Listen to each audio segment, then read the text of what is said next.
სასპორტო სკოლაში ტენდერი ავტომობილის შესაძენად გარიგებით ჩატარდა. აცხადებს არასამთავრობო ორგანიზაცია ახალგაზრდული კოლეგიის თავმჯდომარე. თამარ ბაუჟაძე ეჭვობს, რომ სასპორტო სკოლის მიერ შეძენილი ავტომობილი მანამდე სკოლის დირექტორის პირადი საკუთრება იყო.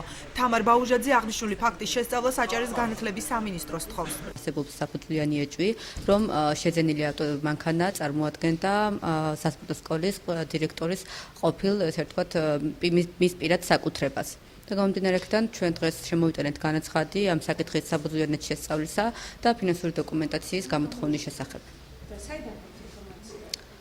ინფორმაცია მოგვაწოდა ერთ-ერთმა წყარომ, რომელსაც ვერ დავასახელებთ მისი პირადი ინტერესებიდან გამომდინარე.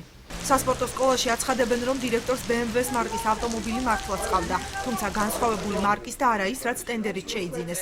დირექტორის მოადგილის თქმით, მანქანა მათ ქალაქიდან მოშორებით მდებარე სპორტული სექტორების შესამოწმებლად იყიდეს. ყველგან მავალი მანქანა გვჭირდებოდა, მაგრამ შემოვიდა ეს პიროვნება მედია კონცერნზე, რომელმაც შემოგთავაზა თავის ავტომობილი BMW 745 და ის რაცაც შეეხება რომ თქვა იგივე მანქანა იყო დირექტორის სახელზე და რაღაცა, აქ ელემენტარული გადამოწმები შეიძლება რომ ის მანქანა რომელიც მუხრანს ყავდა და რომელიც გაიყიდა მე მგონი 2009-ში თუ არ მეშლება, ის იყო BMW 545 და ეს ავტომობილი რომელიც იყო 2005-იანი და ეს ავტომობილი რომელიც ახლა არის შეძენილი, ეს ავტომობილი არის BMW 745 და მისი გამოშვების თარიღი არის 2002 წელი.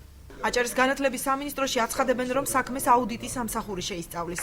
შემოვიდა აღნიშნული განცხადება, წინასწარ რაიმეს თქმა გაგვიჭირდება, იმიტომ თუ საკითხის შესწავლა არ მოხდა, ჩვენ თავს ვიკავებთ ნებისმიერი წინასწარი კომენტარებისაგან და შეფასებებისაგან. როგორც წესი, აღნიშნული სახის განცხადებებს სამინისტროში იხილავს აუდიტის დეპარტამენტი, შესაბამისად მინისტრი დააკისრებს ამ განცხადების განხილვას აუდიტის დეპარტამენტს და შემდგომ იქნება ცნობილი თქვა სამინისტროს პოზიცია. განხორციელდება თუ არა სანქციები სასპორტო სკოლის წინააღმდეგ აუდიტის დასკვნის შემდეგ გახდება ცნობილი.